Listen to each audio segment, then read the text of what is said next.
Hello, welcome to Convict Inc. I'm your host, Robert Rosso. If you have not subscribed to this channel, please do so. If you like this video, please push like and share with your families, friends, neighbors, enemies, etc. Membership is up, first level. More levels will be coming.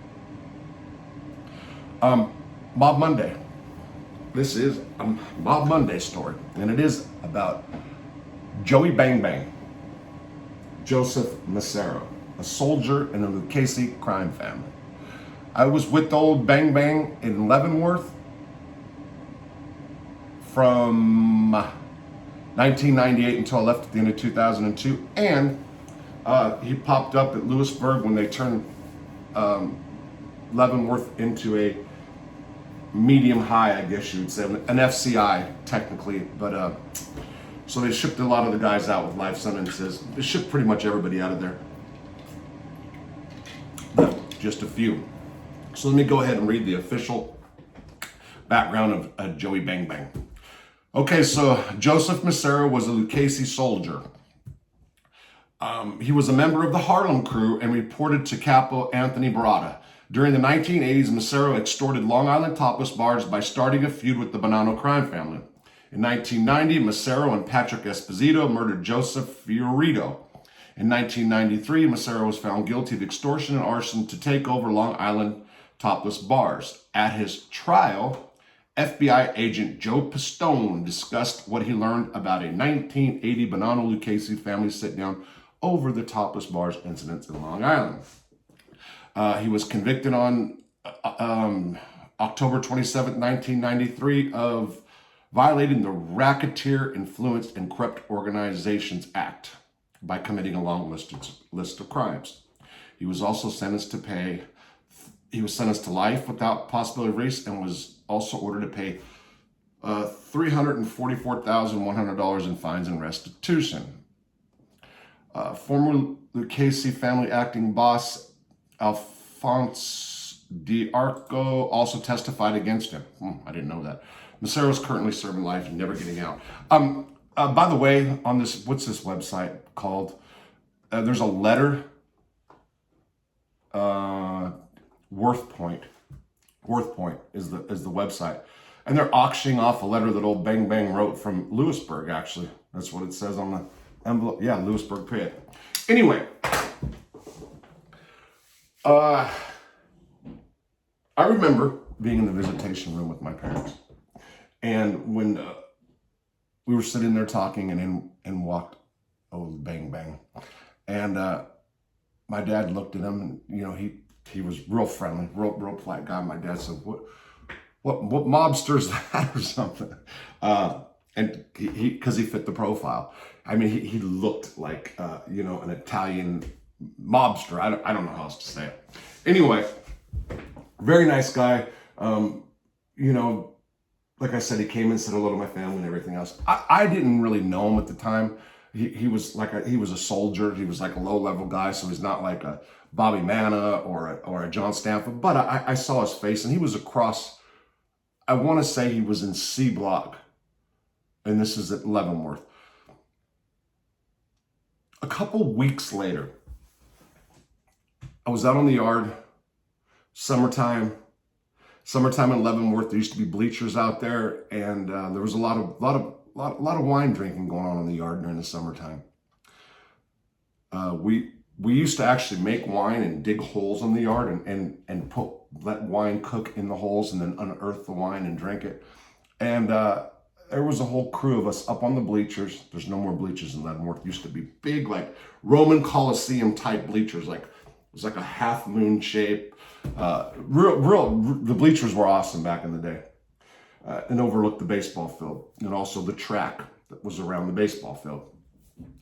So Joe Massaro would go out, and he was one of these guys that, he had a big guy, great big stomach, big, hard, solid, fat stomach kind of. And he wore a weight belt a lot. Because of back problems or whatever, there was no weights. But he had a big leather weight belt, with the back, high arching back piece. You know how leather weight belts are. Anyway, he used to wear that like walking around the prison, just like normally.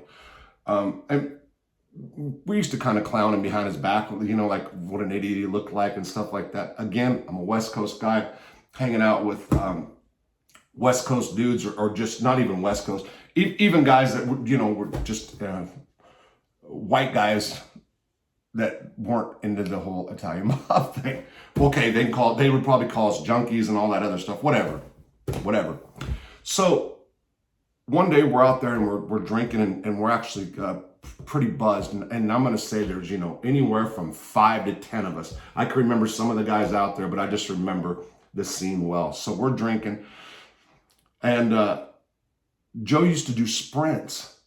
He was one of these guys, he'd jog sometimes and he would do the slow jog, and you can if you just walk fast, you can walk past him and he's jogging, like one of those. But then he would do sprints sometimes. And remember, he had this big giant stomach. We started doing sprints, and it was like a tank. It was like a bull when he started doing sprints, So he sprints one way, and then he goes to do the next one. And as he's running, his stomach was too much, and he fell.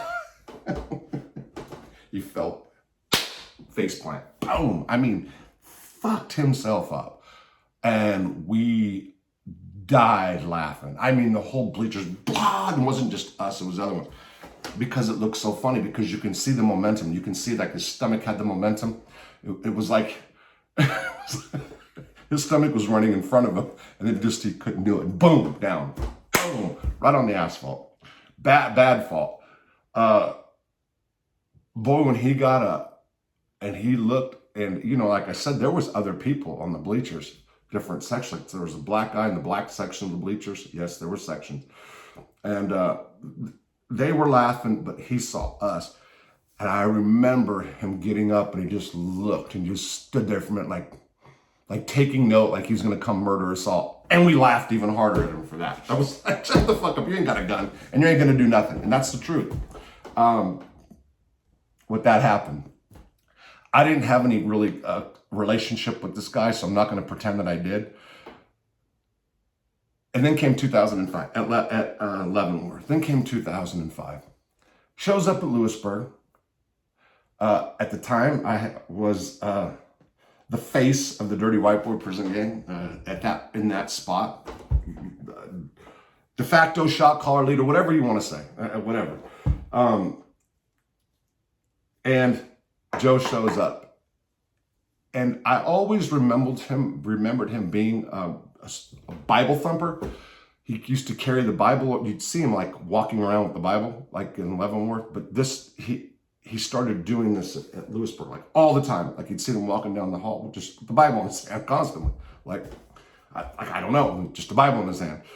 But, he would go to the chapel and stuff a lot, but he was like a real holy roller and getting preachy on the yard and stuff. When you're walking past him, you can hear him talking about Jesus and everything. So, he remembered my face, and I remembered him. Hey, how you doing? He just came in. A whole bunch of guys just came in from Leavenworth, including Leonard Peltier at that time. I lived with the guy by the name of Jack West. Jack West was originally from, not Idaho. Oh, damn. Oh, I just got stuck. Was Robbie Fetters from, oh my God. Anyway, I'll think of it. That's terrible. Jack West was a cellie of mine, and it come to find out, his real name was from Iowa. I'm sorry, Iowa. His real name apparently was Monty Hall, and he changed his name to Jack West because he was like a high profile rat. Used to be a real bad boy on the street, from what I understand. I knew a biker by the name of Robbie Fetters that was out of Iowa. And Robbie said, Monty or Jack West was that guy. And after he turned bad or whatever he did, Robbie saw him at a halfway house or something, and Jack said he wasn't about that life no more, etc. Anyway, when I moved Jack into my cell, I moved him into my cell. I had no clue that this guy was bad. A lot of people didn't. Jack had some issues. he turned to the Bible real tough. And this is one of the times when I was sober for a while, then I started getting high for a minute. And then, so I was on and off at Lewisburg, did two years clean. And then I did drugs and I was off for a second. That's how it worked. Jack moved out of my cell and moved to J Block.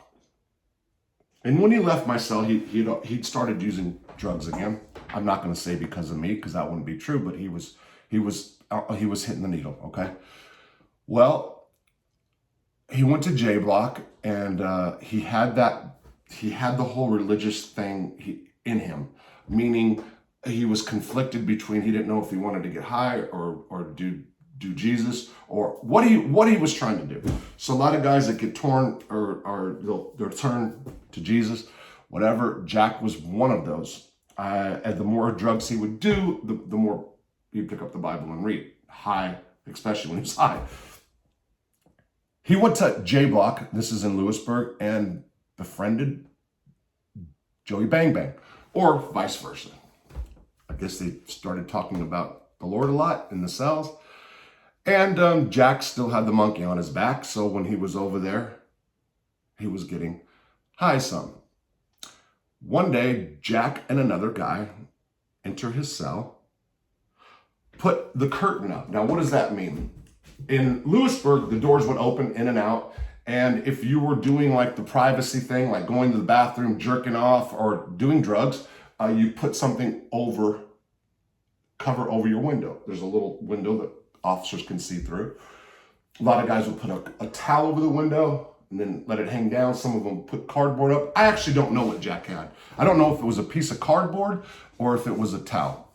Nevertheless, him and another guy are in the cell. 2 spoons, 1 needle. Got the spoons, dissolving the dope, stirring it up. Jack's getting ready to pull back. The door opens. Joey Bang Bang, the Lord told me to come in here, he said. Look, I knew it. The Lord told me to stop you, said Joey Bang Bang to Jack West. And Jack freaked out because he thought it was a divine intervention for sure. And the guy next to him, and I can't remember the name, but the story I remember well. A lot of people do. I was talking about it with Benny Giarratano the other day. And the guy said, hey, all right, Jack, so you don't want this, right? Grab the needle, grab the spoon, grabbed his shit, boom, and took off. He actually, what he did was he went ahead and did the first shot that Jack had made up and then drew up the second one and then took the needle. As Joey Bang Bang was pulling Jack out of his own cell to save him. And old Jack, from what I remember, broke down crying, and that there was a divine intervention that saved him. Anyway, Joey Bang Bang, the Lord told him to go in the cell and save Jack West until later on, when Jack got dope later on that night. True shit. So those are the funny things I remember about Joe Massaro. I see he's at FCI Allenwood. I just looked him up before I did this, but there's one more thing, and I would be remiss not to bring this up.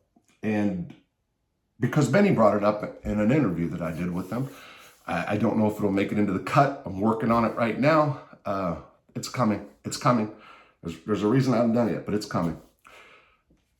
About Stevie Mad Dog and Johnny Hollywood and all kinds of stuff. There's a lot. So here's the thing. Benny Giarratano got in a fight with Jimmy Ida. And Hippie, a.k.a. Mikey, I Love My Wife, a.k.a. Mike Zanfordino. Zanfordino, I think that's how you say it. Tommy Reynolds jumped in. I've mentioned this before. It started pretty much over my cell. I'm not going to repeat that story.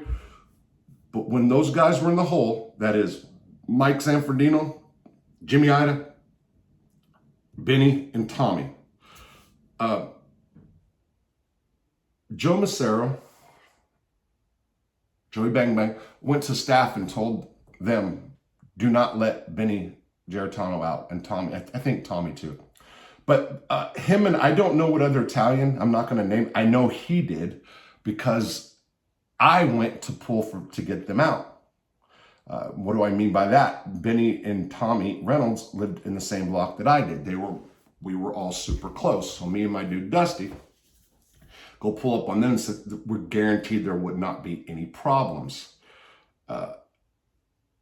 And SIS said, well, Massaro, bang, bang, is saying there's going to be.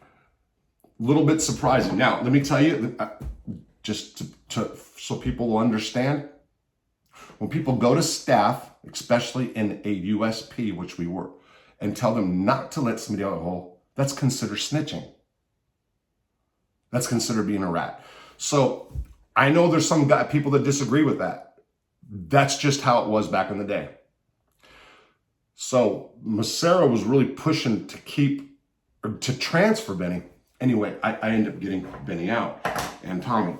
And actually, after I left, my brothers hit Benny, but that's a whole different story. It was tied up over that. That's a different story. Anyway, I'm bringing that up now because if it makes it in the cut that I'm going to do, that's what I'm talking about, because when he mentions Joey Bang Bang. So that's it for today. Can't think of anything else.